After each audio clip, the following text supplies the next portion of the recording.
Hello there, it's Matt from Walks Preston, and today we have our live session with Rob Young from Walks Dorset, and he's the route master for the Purbeck Festival. So I'm excited to have a chat with Rob and find out a little bit more about both the festival and the challenge routes, and just generally about what Rob does down there in Dorset. So Rob, hi, thanks for joining me today. Well, thank you for asking. It's brilliant. Thank you very much. No problem. So, tell me a little bit about you and your involvement with Walks, Rob. So I work in a gym in a sports centre, and I met Mike from Nordic Walking, and it was an easy sales job because walking's fantastic. Mm-hmm. Did the training back at 2014 in Bristol, but I didn't really take it up until during lockdowns in summer, when I retrained as a walks instructor.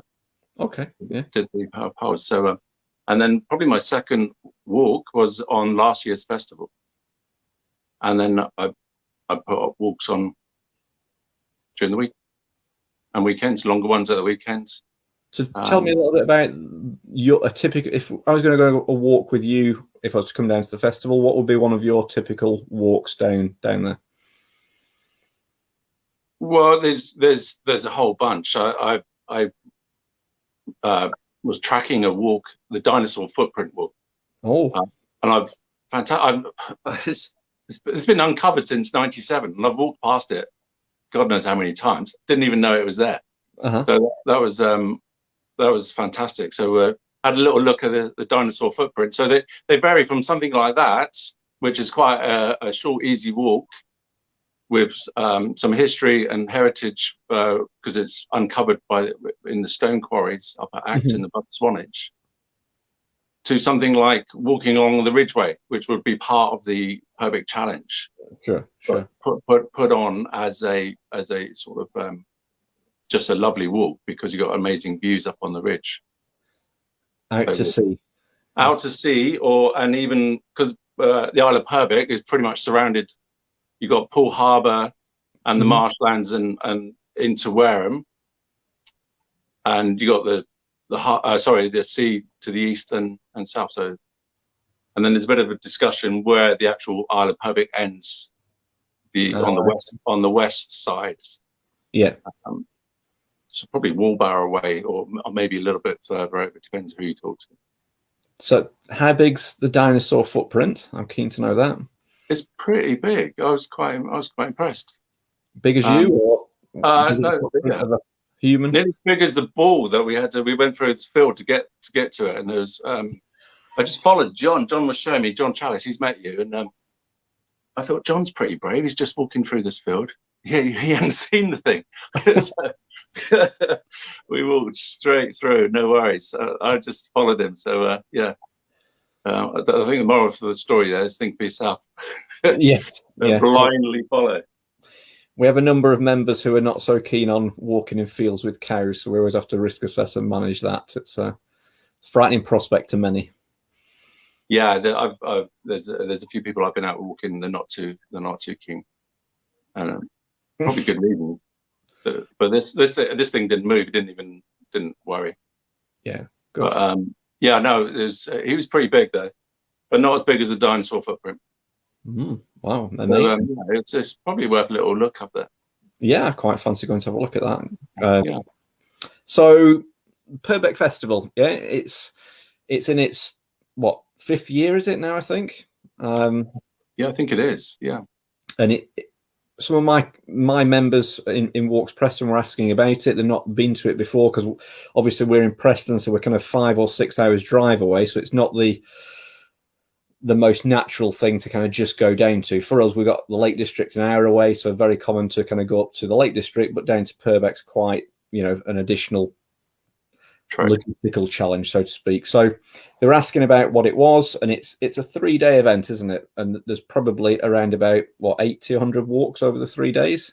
Yeah, so there's a whole bunch of walks on there, probably something like that. And they'll be on over the weekend, some on multiple times. during the weekend, and of course the challenge, I think this year, is on both days as well. But yeah, so you got Friday, Saturday, and Sunday of the 18th and 19th of September. Long walks, short walks, easy walks, hilly walks, beach walk. Beach walk, yeah. So you've got a whole variety of types of walks there. So yeah, something for everybody, really. That's the idea. As part of this kind of Purbeck challenge and the 20-week training program, we're trying to sort of encourage people to consider joining or participating in both in Purbeck, and if they can't attend Purbeck, virtually through the guys who are kind of creating the event virtually, to be able to access a medal by having done the distance in your local area across the country. That's 16 miler and 27 miler. Can you tell us a little bit about the route? Yeah, so interestingly, the route is going to change this year. I actually met the chap Ian, who designed the routes. John introduced me just the other day. But the Army, the MOD, are firing on the ranges at Larworth, so there's no chance of getting out to. Well, you could risk it, but you'd get kicked off to Tyneham. So they're going to reroute. So and they're in the process of actually rerouting. So it's going to be interesting. You're going to see where they need to pick up a good few miles there to. Whereas normally you'd come in and split at Kingston. Yeah, that's towards 16 to 27, isn't it? Yeah, you'd stay up on the ridge and go west out to Heaven's Gate, and amazing views across to Kimmeridge and Portland, and then down towards Tyneham. My guess, now I'm only guessing, as the route master, guessing that they're going to carry on and stick with the 16 route, and then do the extra in North Swanage up to Ballard Down and Old Harry Rocks, and that way, I should imagine. So that'll be quite a change for the 27 then, won't it, from previous year? It will be quite a big change from the 27, because I can't see that they'll take it up and down around Chapman's Pool, because the coast there is a little bit dodgy. Whereas the first part, as you know, along from Dalston is solid. You're fine out that way. So I think they're going to put it on North Swanage, Ulwell way, which is the other end of Swanage. Right. And we've seen reports on the news recently of sections of coastal land falling into the sea. Was that kind of near you? That was west down towards West Bay, so 50 miles sort of west. Right. Okay. We're chalk and stone. We're pretty well. This side of coming out of Dalston's pretty solid. The other side of Swanage, that's sort of slipping into the sea a little bit. So it's right on the coast. So we obviously see erosion is a thing. I don't think we're going to have to worry about it. So either of the 16 or the 27, they start in Swanage. You kind of got an immediate rise up onto the cliff edge, and you're walking along. You've got the great views. So whether you're doing the 16 or the 27, that's what you're going to see. Great view for at least a certain section of the walk. Yeah, and look back over your shoulder as you're walking out, because you can look and you'll look back over the Dalston Bay out back towards Old Harry as you go up to Dalston. So it is a climb. So if you parked in town, you're basically going up from sea level to get up to the start, and then from Peveril Point up to Dalston, and it's so you are straight into a climb, but not anything silly. It's doable. It's easy doable. And then the route kind of comes in off the coast and heads towards was it Kingston, you said? And then so you're going out to Dancing Ledges, which it's a lovely spot for a swim. There's a lot of rock climbers go there as well, so you can rock climb there, and there's a natural pool cut into the rocks down there, but it is a scramble to get down there, and you won't have time if you're out on the walk. You'll go past it. And there's Seacombe again, depending how fast, I guess you could go for a quick dip there. That's nice. But from Seacombe along the coast, you cut in the valley and up. So it's a climb. I remember that. Yeah. Oh, yeah. Yeah, but it's not as climb as the sort of the sides of the valleys going back out. So yeah, up to there, up to Worth, through Worth, and out towards Kingston via around the top of Chapman's Pool, which is another climb up to Kingston. And then we come back into Corfe. Is that right? Yeah. So my guess is they will reroute it on to stick with the 16 miler and come down from Kingston down onto Corfe Common. Mm-hmm. So you'd be coming back into the valley, only to go back up again, back up on the ridge, on the chalk ridges. So yeah. Yes, after Corfe, there's like a climb up, isn't there? And then you're kind of on top, back down to the coast. Yeah. Well. So once the climbs, you're going to know about it if you haven't trained if you haven't got anywhere to train on a hill. But once you're up there, it's not like a roller coaster, which it is further west around Dodal Doorway and Lulworth. You can be up and down. With the Purbeck Challenge, you've got the ridge, and you once you're up, you've got some amazing views. Yeah, I think that's my sort of memory. Is there's a couple of kind of ups and downs, and one slightly longer that might change with the change in the route because of the MOD. But if you've done that little bit of preparation with your hill training or just kind of endurance on climbing hills, then once you're up, and you are then motoring along at an elevated level rather than, like you say, going up and down constantly. Yeah, I've got a friend who works on the ranges. He's got an amazing job. He just walks out and checks the ranges are clear, so when the public can go through at weekends. And he was saying if the sponsor walks going through Hart Foundation or Macmillan, the people that get in trouble, they've signed up for a good reason. The heart's in the right place, but they haven't put the training in, and the hills catch them out, and then they get in the spot bobber. So yeah, I think if you do the training, trust the plan, because I've looked at the plan. It's brilliant. I haven't done a lot of long distance walks really at all. My background's more in the gym and tennis coaching, so I'm more comfortable doing short shuttle runs and going back to the baseline than I am a long walk. So I think trust the plan, look at the plan, and then tweak it and adapt it so it works for you. Yeah.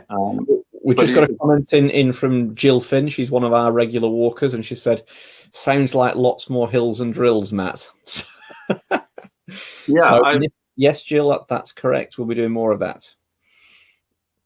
I would, yeah. Because that way you just you're going to enjoy it more when you get to the top.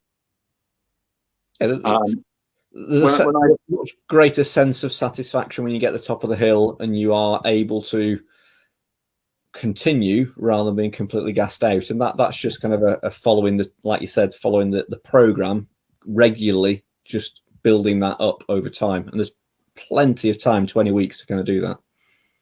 Yeah, you're perfect, because the more preparation you put in, the more fun you're going to have, the more you can take the view in, and the more you can just focus on where your feet are going and not worried about the goal. Am I going to finish or whatever? You just know you've done the work, and all you got to do then is just enjoy the moment and the day. So hills and drills. It's the way to go, and just get some mileage in, and just, it doesn't have to be fast, does it? I mean, you just do your own thing.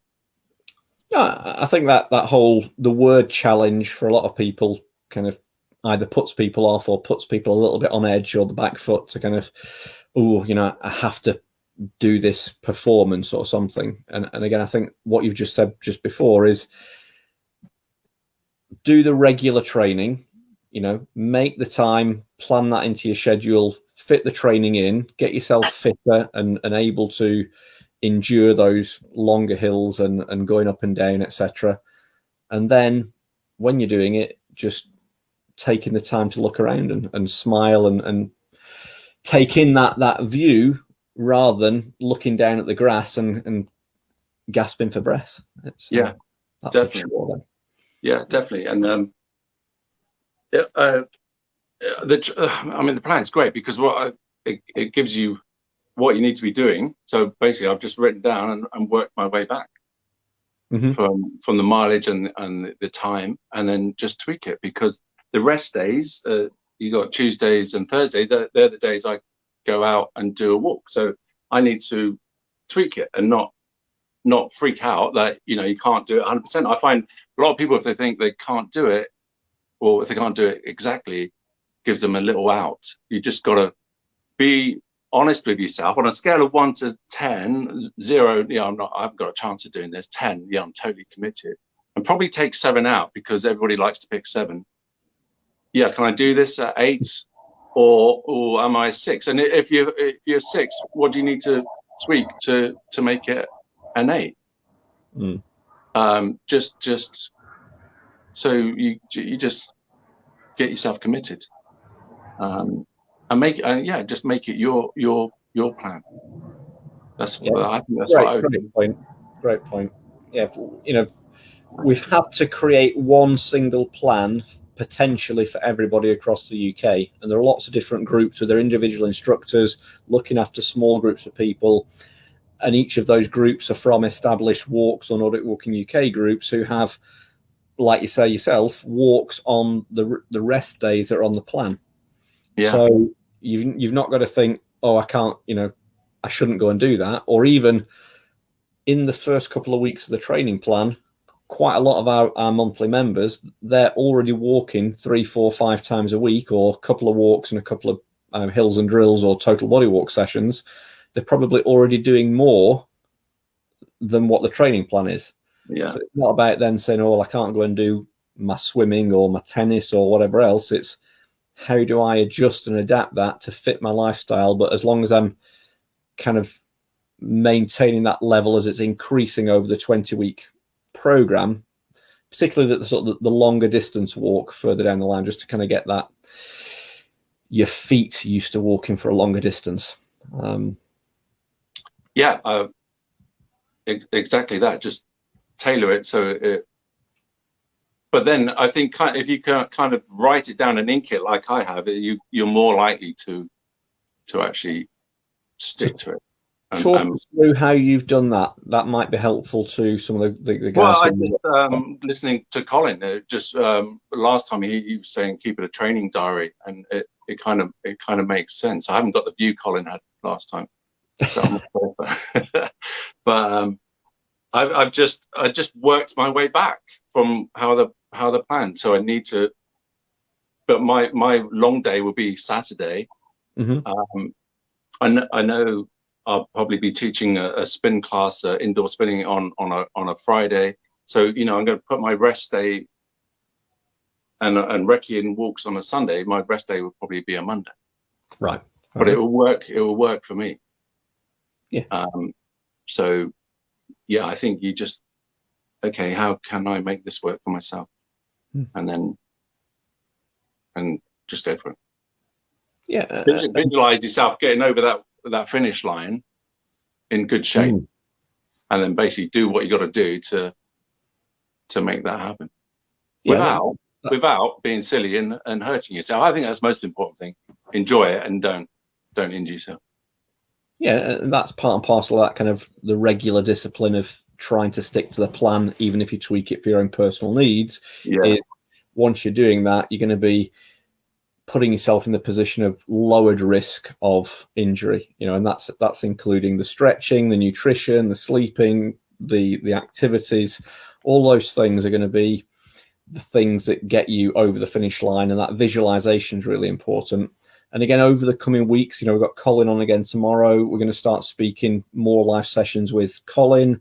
We'll have you back on again if that's all right, Rob, and then some of the other instructors across the country, just talking about those general life experience of doing longer duration distance events and the other unseen things that not everyone knows about. I think when you do a level of activity or a distance, or like Colin's done the the triathlon or the Ironman, you build up over time that awareness and knowledge about food and hydration and snacks and your shoes and your lacing up of your boots and your socks and your blister pads and all those different things kind of all come into the mix to make it yourself be that person that gets over the finish line who's not in a mess and has actually still got a smile on the face. Yeah.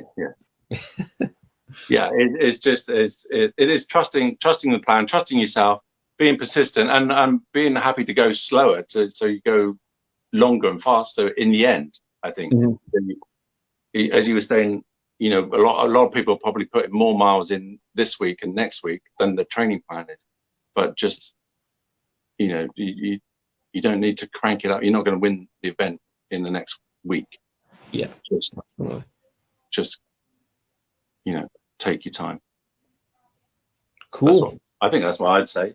And just be positive and just positive and consistent, and just stick with it, and you're going to be there.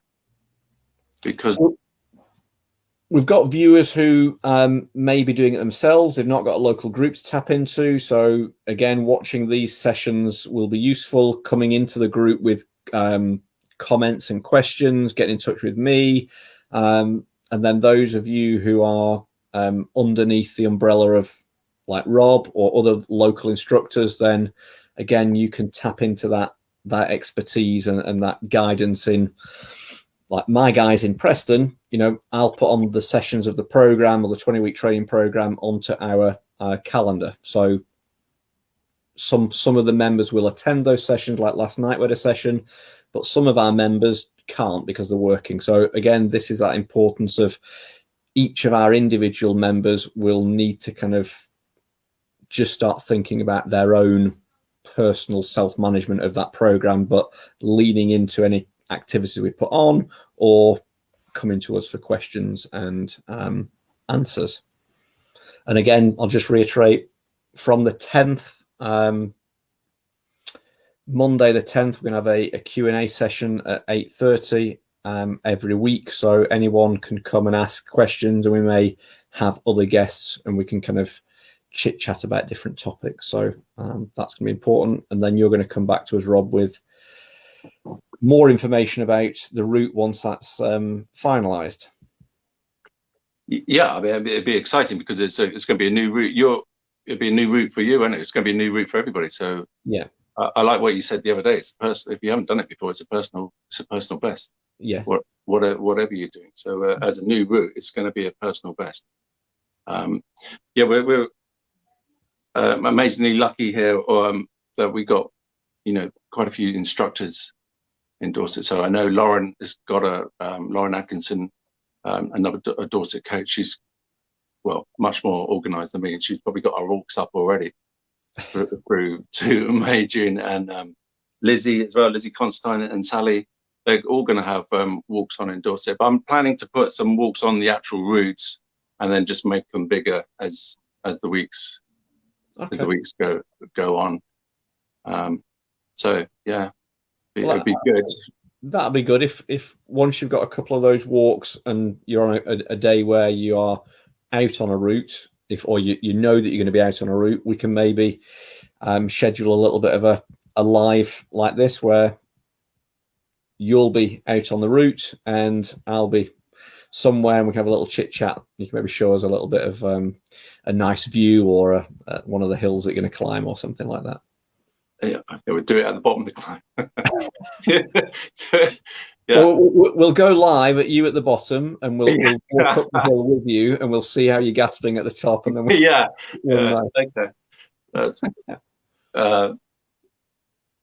I've definitely got home advantage because I know where the bus stops are and the routes and the shortcuts. So you can call family members for pickups. Yeah. Sorry, no, they're that's a brilliant idea. We can do that. Definitely get out there, pick a nice calm day so the wind doesn't muck us about too much on the audio, and we'll do that. That'd be good.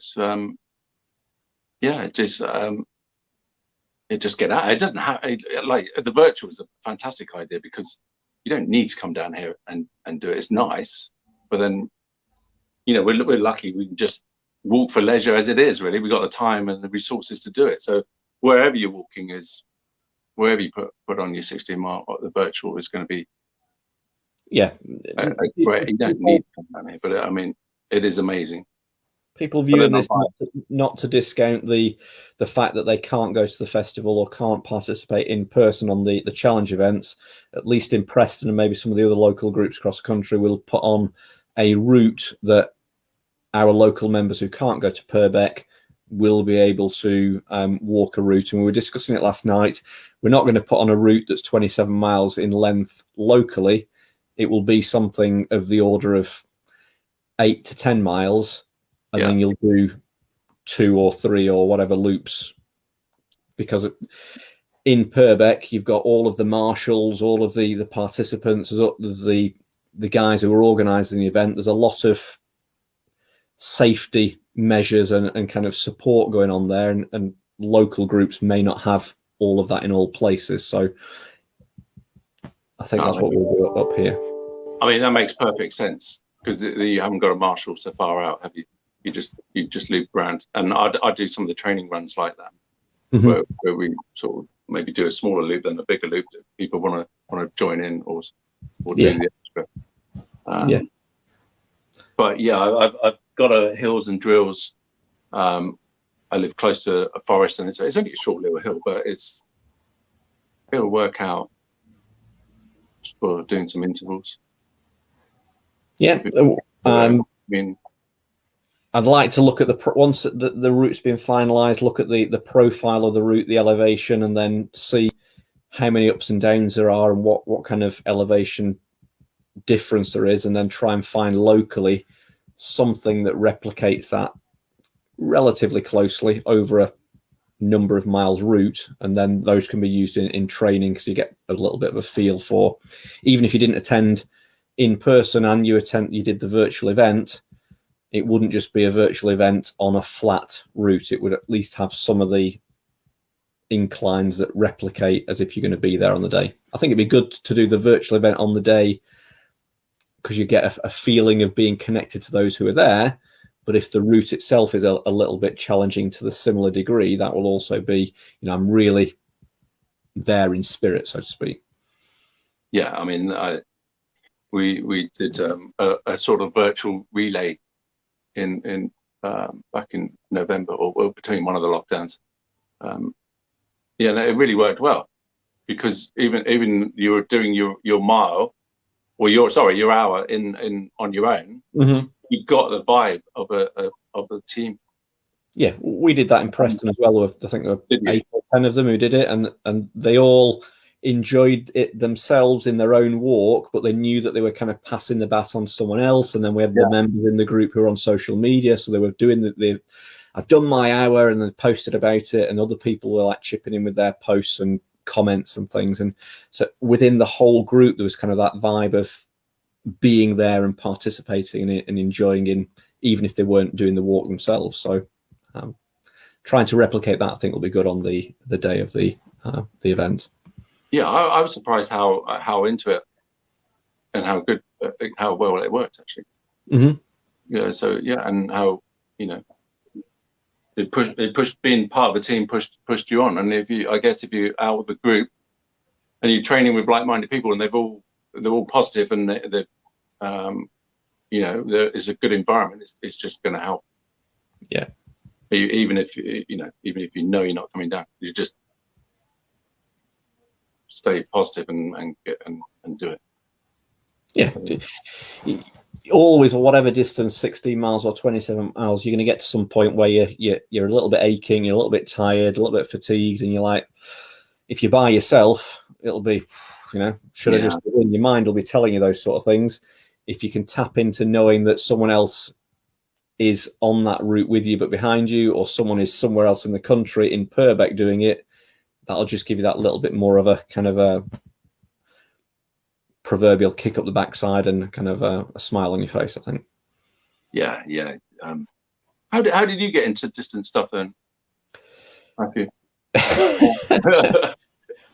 I was asked to do it the first year, I think. So I did it, and that was my first attempt at a longer distance walk. Wow. And you won it? Yes. On your first attempt? Yeah. Wow, that's pretty good. Yeah. I've hung up those boots, so I think I'm going to come down and eat pies and just be ferried around. Well, that was my tactic. Feed you pies. But I can. I was going to say I'll get taken around to different points on the route, and I'll cheer people on, unless I get my arm twisted to participate. Well, I mean, there's some lovely viewing points along the route, so you'll be all right. Yeah, you'll be able to get a pie somewhere. Be fine.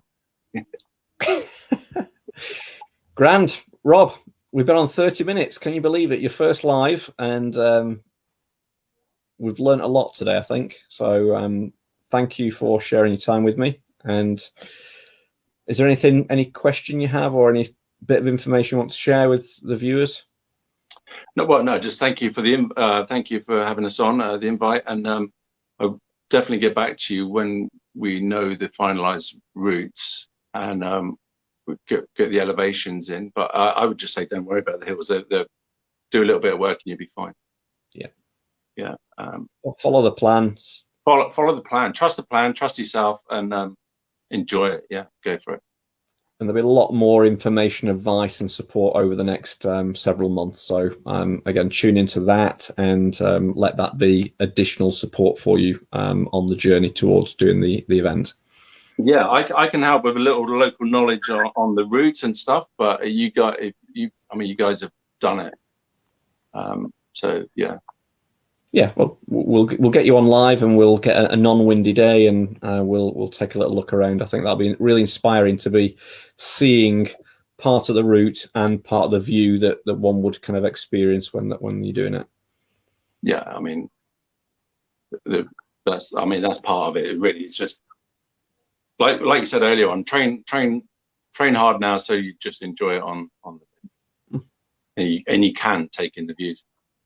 Yeah. So yeah, brilliant. Well, thank you very much. Great. Thank you. Take care, everyone, and we'll get back to you again tomorrow with Colin and Rob. We'll see you again soon. Thanks for sharing your time with me, and we'll see you again soon. Right. Bye, everyone. Cheers, mate.